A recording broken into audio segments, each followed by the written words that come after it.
Hello, everyone. I hope you're doing great. Um, let's start our lecture with the second part about managing NGOs or nonprofit organizations. We are still in chapter 3, where we started in the previous audio talking about the networks that public administrators work in a network with other agencies.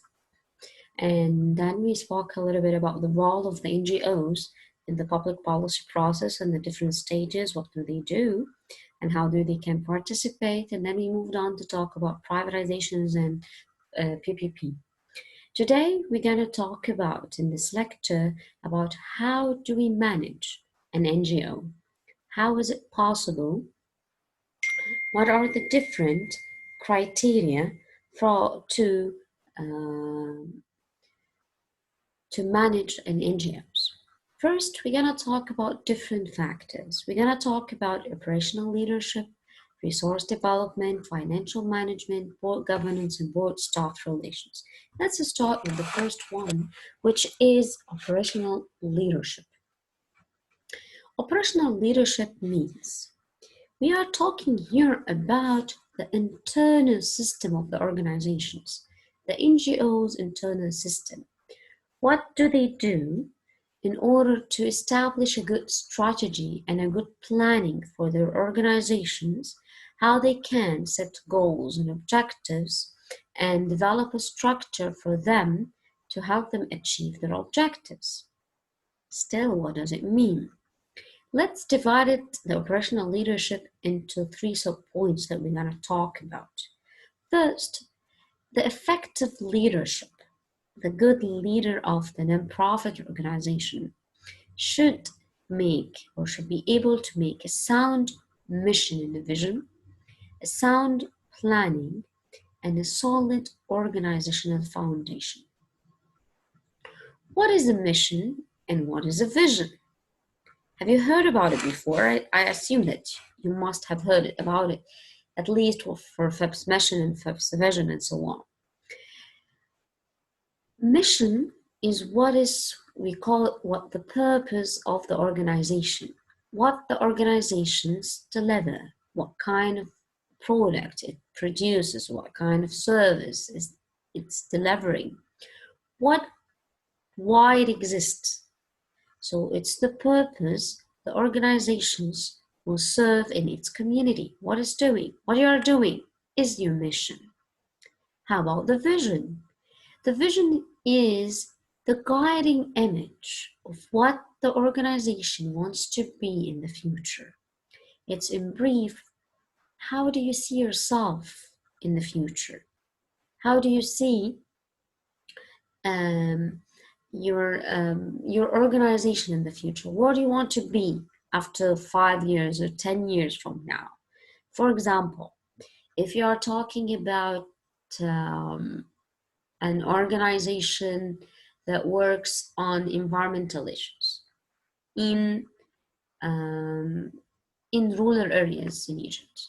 So maybe their vision in the coming years that they want to be the first non-profit organization working in environmental issues all over Egypt, not only in rural areas but all over Egypt. Okay. Another thing, maybe after a couple of years, if they managed to achieve that vision, that they really became the first nonprofit organizations working on environmental issues on Egypt, then they might aspire to be the leading environmental NGO in the Middle East, for example.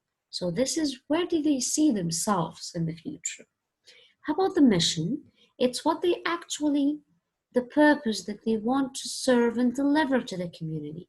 So if you're here speaking about the nonprofit working in environmental issues, so their missions would be related to environmental issues. And it will be divided to what they want to aspire to achieve when it comes to the environment, protection of the protection of water in certain areas, or how they ensure that the laws will be environmental, or the laws about certain sectors include clauses about environment or so on. So they determine the mission is what do you want to achieve, or what is your purpose for your organizations.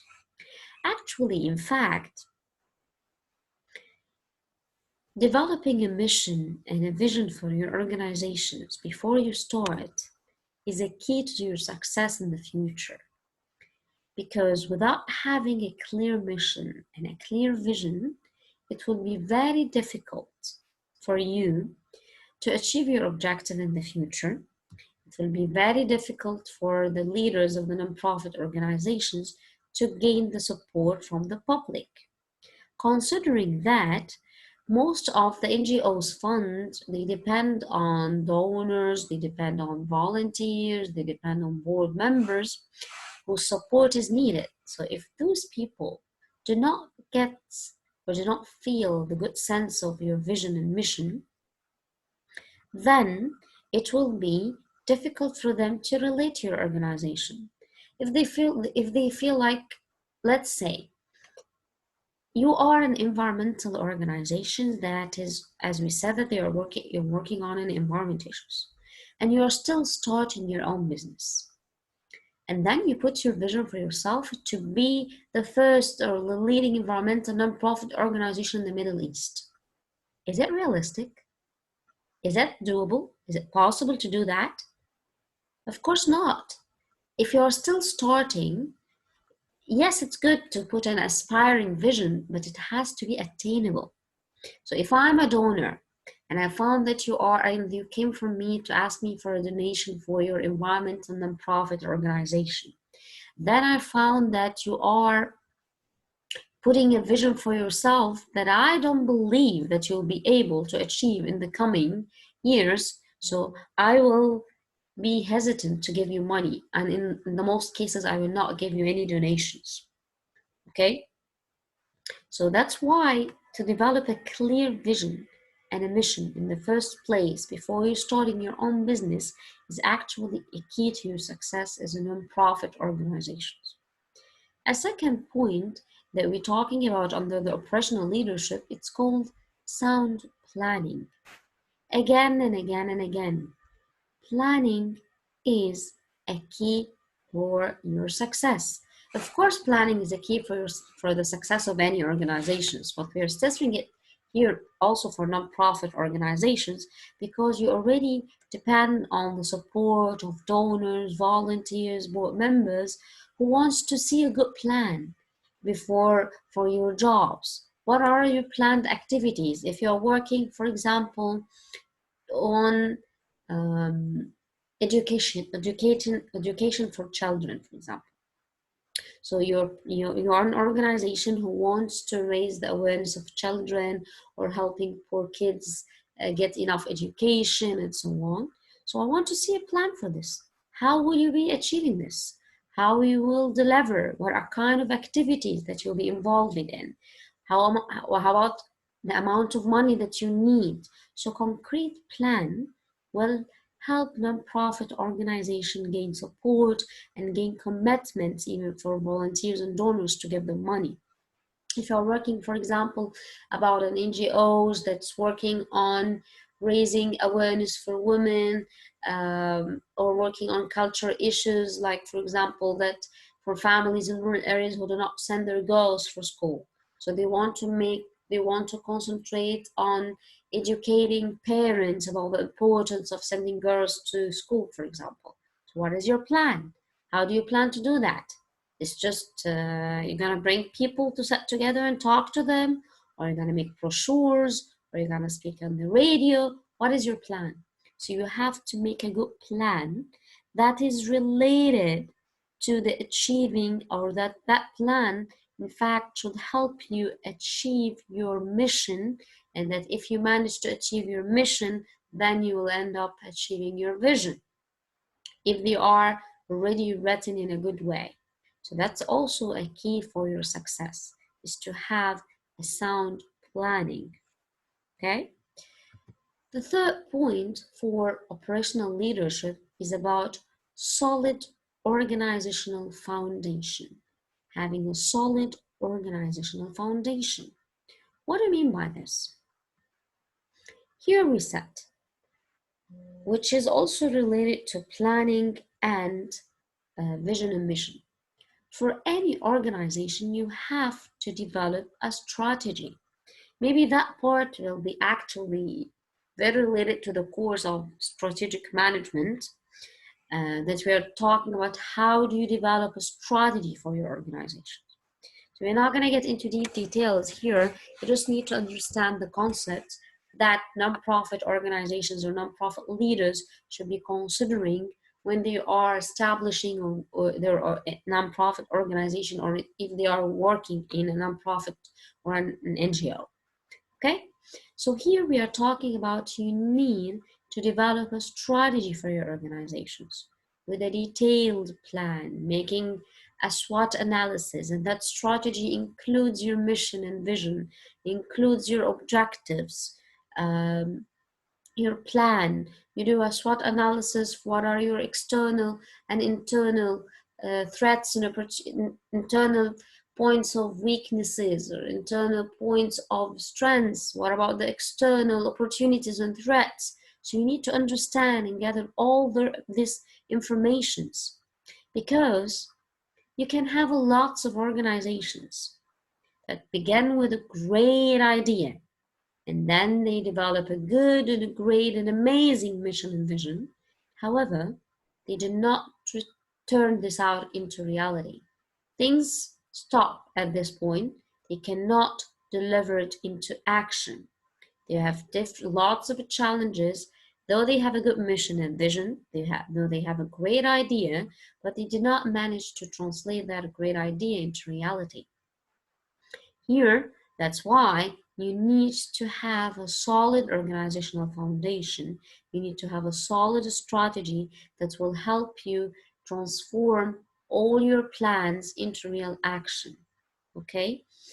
You need to have a good staff that will help you in implementing your strategy.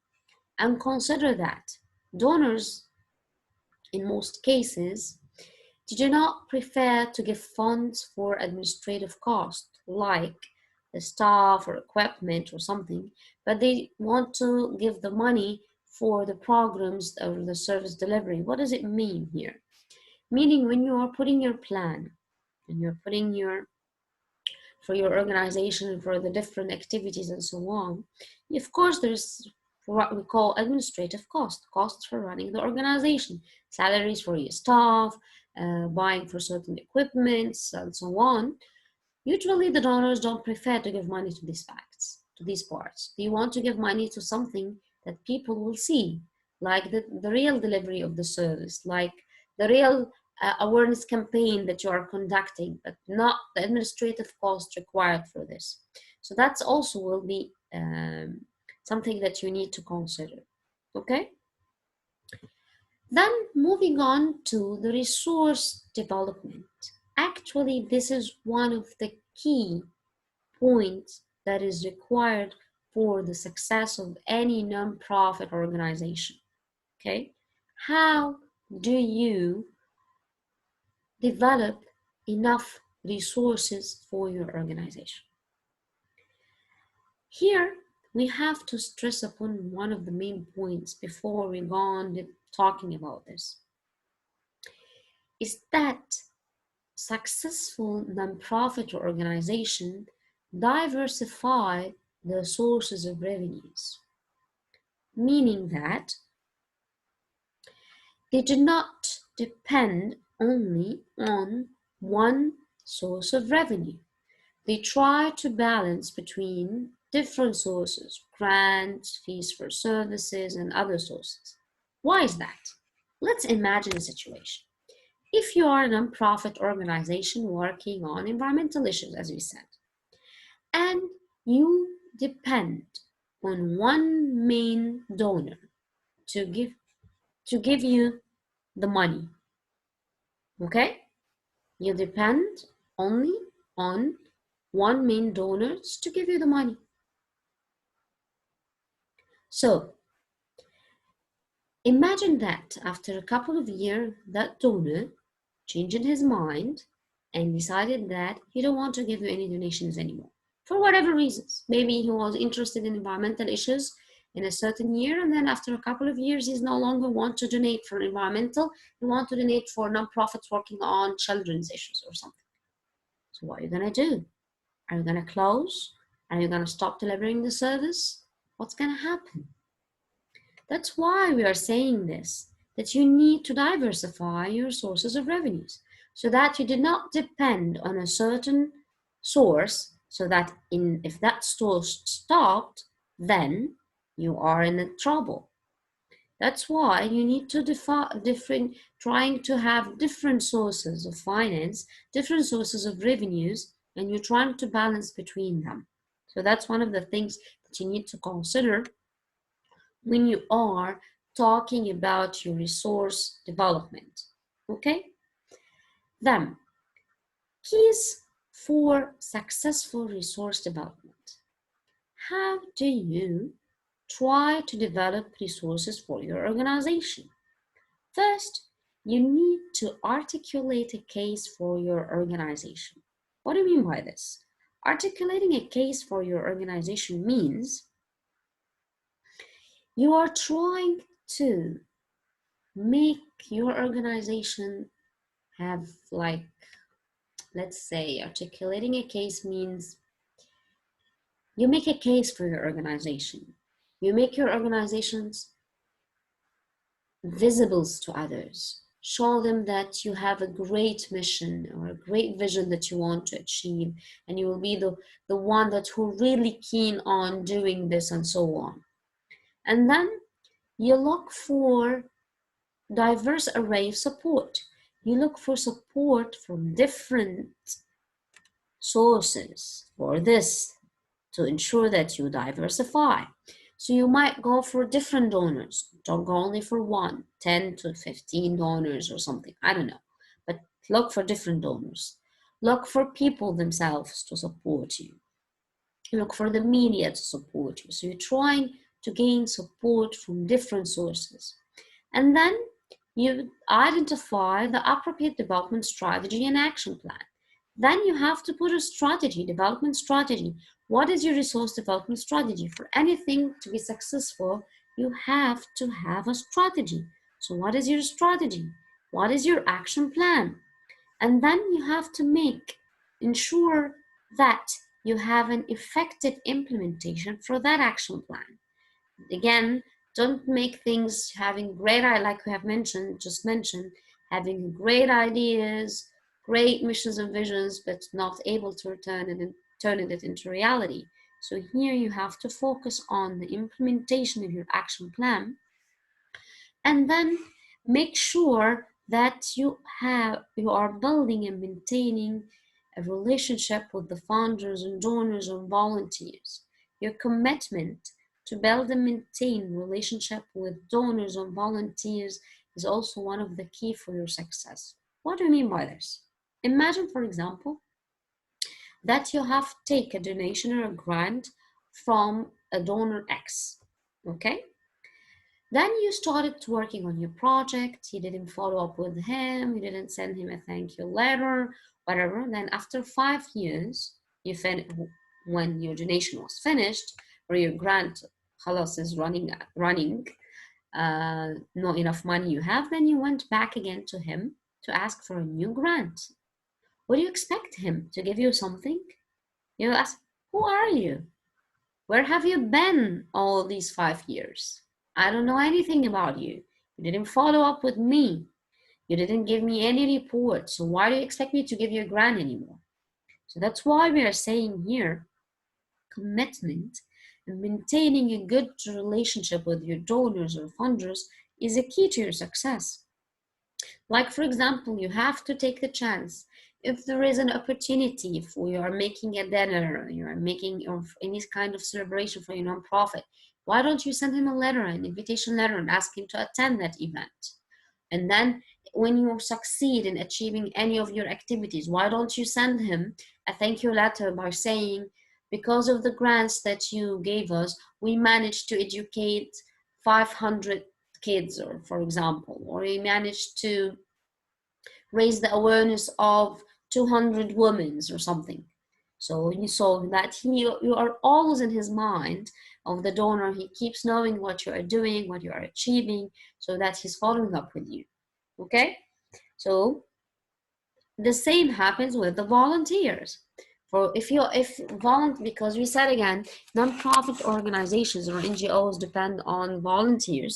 So if I volunteered with you to work with you on one of the projects, and after the end of the project, you have to keep in touch with me by sending me a thank you letter, by sending me again, like what you have done with the donors, invitations to your celebrations or some of your events, so that I feel like you are still in touch with me. So if there is any another chance for me to volunteer, I will be gladly and happy volunteering with you, because I know that you are an organization who cares about the volunteers and so on.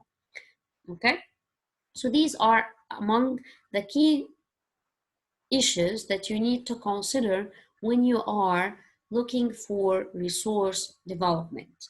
Okay, then when we are talking about another point that you need to care about, which is financial management. And here, organizations or non-profit organization must prepare financial reports for their stakeholders on a periodical basis. They must all the time be ready to submit your financial reports for your donors, for your stakeholders on a periodic basis, so that you know how much money, what are your revenues and what are your expenses, how much money do you need in the coming period, how much money did you spend in the last period, and so on. So of course, financial management also should be part of your strategic plan in the first beginning. All of these points are actually related together.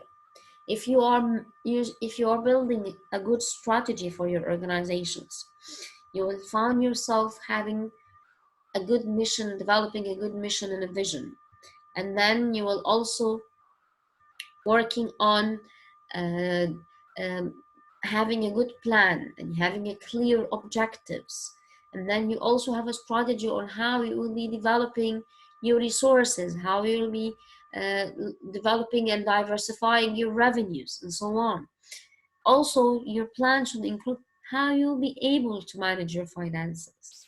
That's something that you need to consider. How you'll be able to monitor your assets and liabilities. How about your revenues and expenses? If your expenses are greater than your revenues, so then means that you are in trouble. You need to try to look for more sources of revenues, and so on.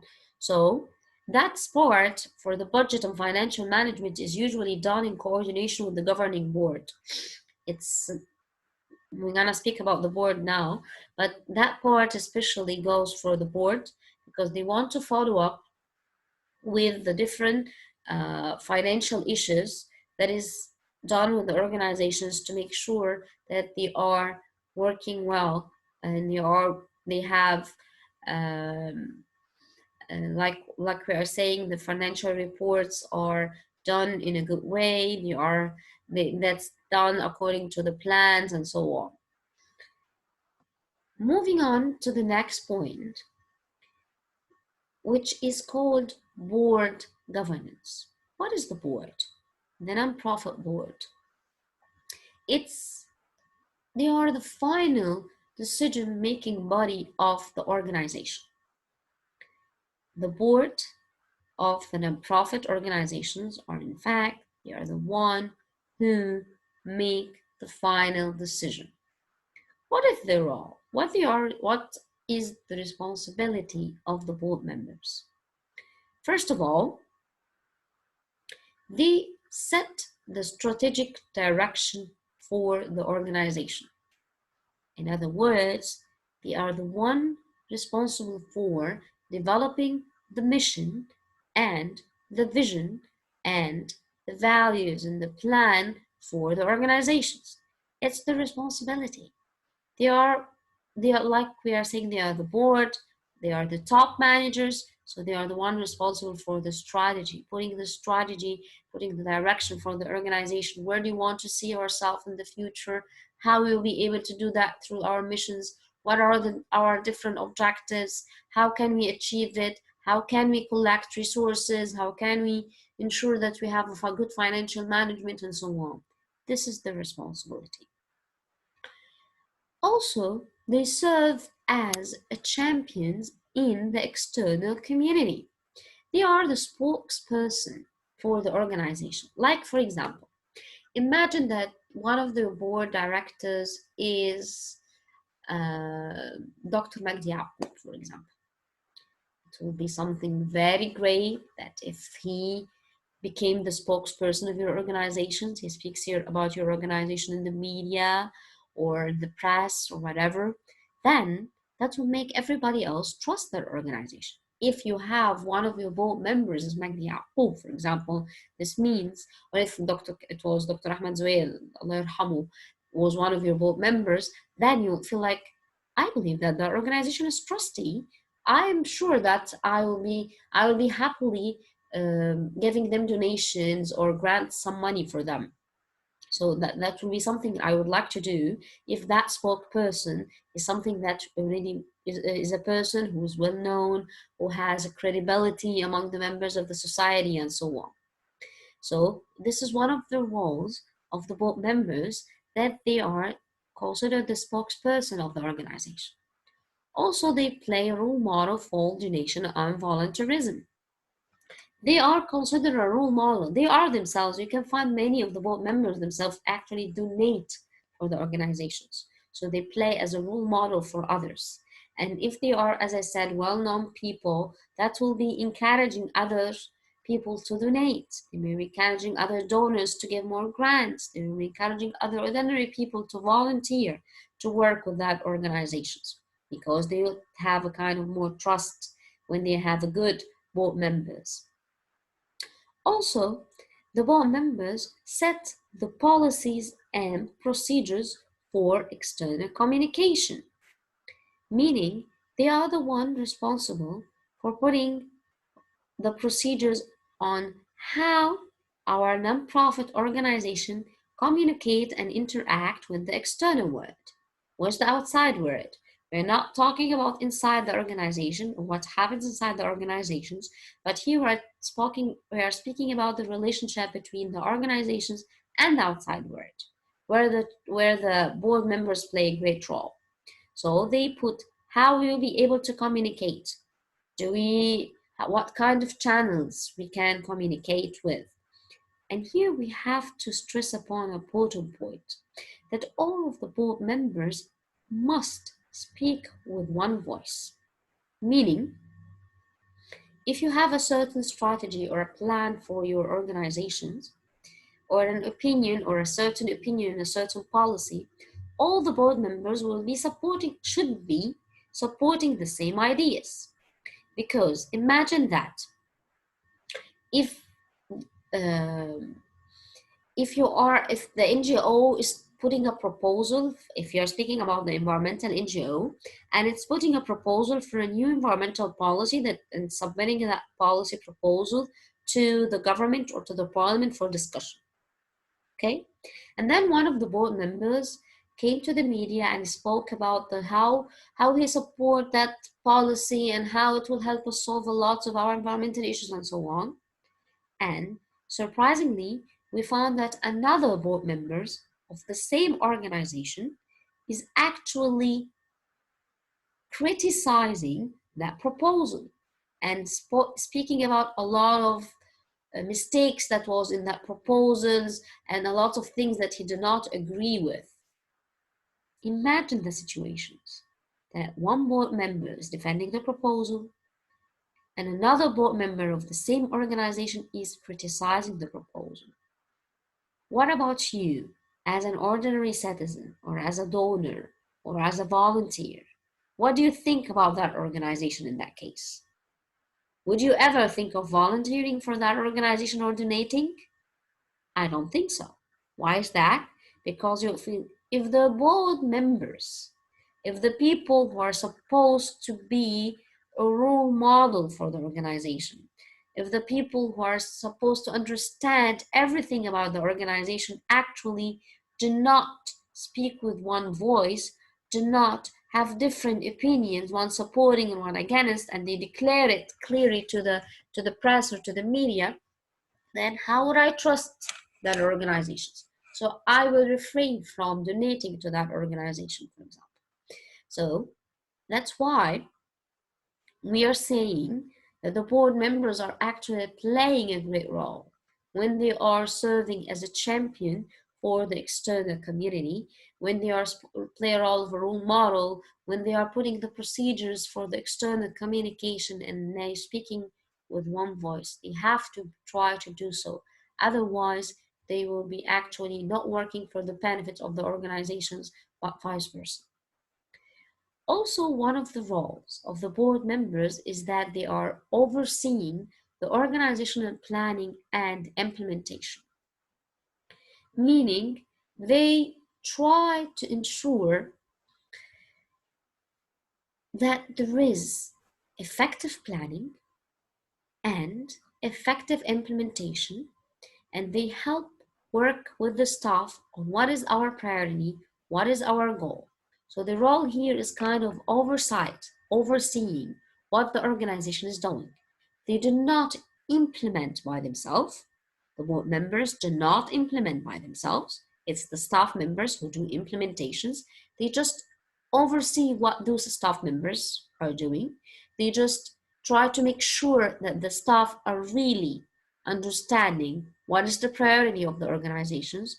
They all work, that the staff are all working towards the achievement of the mission and vision of the organization. Okay. Also, the board have a great influence on the organization's success or failure. Why is that? Because of all the reasons we have just mentioned. Because if they did not set a good strategic direction for the organization, if they did not develop a good mission and vision for the organization might fail, and vice versa. If they manage to develop a good mission and vision for the organizations, then there is a great chance for the organization to succeed. If they played a good role acting as champion for the organization, and if they were really a role model, if they have a good reputation, if they spoke with one voice, then there is a great chance for the success. If they really care about the organizations, so that they specify enough time to oversee the planning and the implementations, to follow up with the staff, to make sure that they are working and focusing on the priorities and the goals, then there is a great chance for the organizational success. And of course, vice versa. That's why we can say that the boards have a big influence on the success or failure of the organization. The last point we're going to talk about is the relationship between the board and the staff. We said that the board played a key role in putting the strategy and in representing the organization in the external world, but once this is done, once this is established, they should step back and give space for the staff to start working on achieving their goals. As we said, the board members do not implement by themselves. They put the strategy, they put the plan, and then they follow up with the staff who will be responsible for the implementation of the strategy, or be responsible for the conducting of the program, and who are responsible for doing all the activities that's supposed to help achieving the mission and vision of the organization. But to have, there should be key things that we need to consider in order to have an effective relationship between the board members and the staff. First, the board should set clear expectations for the staff members and the leaders. They should what make it clear for the staff what is exactly expected from them, what level of performance is required, what time plan, what is the time needed to achieve certain objectives. So they should make clear expectations. They should always keen on having a good communication channels between the staff and the board. Because imagine that the board is staying away. It does not follow up with the staff. The staff are doing whatever they want without any kind of over following up from the board. And then at once the board decided to come and have a look, and then they found that the staff is doing something completely different or is not focusing on the priorities, they're focusing on trivial issues, and there is a problem what happened. But imagine the situation in another way. If already the board is keeping a communication with the staff all the time, following up with them without interference, without making them feel that they are actually being involved in the work in every day by day. For sure, the board members from their characteristics will be they will not be having enough time actually to follow the day-to-day work of the staff or the day-to-day work of the organization, and this is not their role. This is not expected from them. We said they are looking at things from outside, looking at things, big issues, big strategies, but still follow up. So that's why they should be keen on keeping good communication with the staff members to be able to all the time follow up. And they have to reinforce success. They have to encourage good staff who are doing their work in a good way. They have to support them. They have to encourage them. They have to always keep an eye on the organizations and keeping a good relation with the members, different staff members of the organizations. So to sum it up for this part, we spoke about the different characteristics that is needed for the management of the nonprofit organizations. First, operational leadership. We spoke about that we need to have a sound mission and vision, and we differentiated between the definition of a mission, what you want to achieve, and the definition of the vision, where do you see yourself in the future. And we spoke about having a good or a sound planning. It's very important to have a good plan at the beginning of your organization, because it will be a key for your success and a key for having commitment and support from the outside world, and also having a solid organizational foundation, solid structure, solid staff members that will help you achieve your strategy into action, transform your strategy into action. And then we spoke about the resource development, how it is important to diversify your sources of revenue and trying to balance between the different sources. And remember, that's not easy. Fundraising for your organization or developing resources for your organization is actually one of the hardest things, one of the hardest challenges that any nonprofit organization is actually facing. So you have to develop a good strategy that will help you develop resources for your organizations, like for different donors, volunteers, and funders, and so on. And then we spoke a little bit about financial management. You need to manage your finances, make sure that you all have the time, prepare financial reports, make it available for the stakeholders to be able to follow up with you, know what are your revenues, where do your revenues come from, where are your expenses, is it matching, or there's corruption in here. So we need also, that's why transparency is a key also to your success when you're speaking about financial management. You have to consider being transparent with your stakeholders through you having your financial reports ready when you are asked to submit them, and so on. And then we spoke about the board members and the board governors, who are the final decision-making body of the organizations. We said they play a big and important role for the organization by setting the direction, putting a mission and a vision, working as or serving as a champion for the organization, spokesperson, role model, and so on. And we stressed upon that they oversee the implementation of the different activities. They do not implement by themselves. They just follow up with the staffs when they are implementing. That's why they have a great influence on the success or the failure of the organization. And then we ended up by talking about the board staff relation.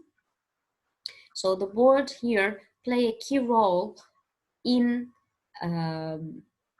as we said, the board play a key role in putting the strategy and representing the organizations, and now it's the role of the staff to implement, to put the work on the ground, to put things into reality. And the board, that's why the board should be keen on keeping a good relationship with the staff, having a good communication channels, involve them when it's possible in the decision making process, make things clear for them, put clear expectation for them, understand that the success of your staff will help you achieve the success for your organizations and help you achieve your objectives. Okay, so this is the end of chapter 3. We didn't take the whole chapter, so all what you need to study from this chapter is the introductions about the networks and the definitions of networks, and to understand why to understand the context where public administrators work, and then just go directly to the part of the NGOs, where, I mean, just as we referred to, we took the definitions of privatizations and then PPP and the challenges facing the PPP, and then the management of the non-profit organization. This is only the parts that we covered in this chapter. I hope this audio will help you understand, and stay safe and stay home. See you in the next audio, inshallah. Goodbye. Bye-bye.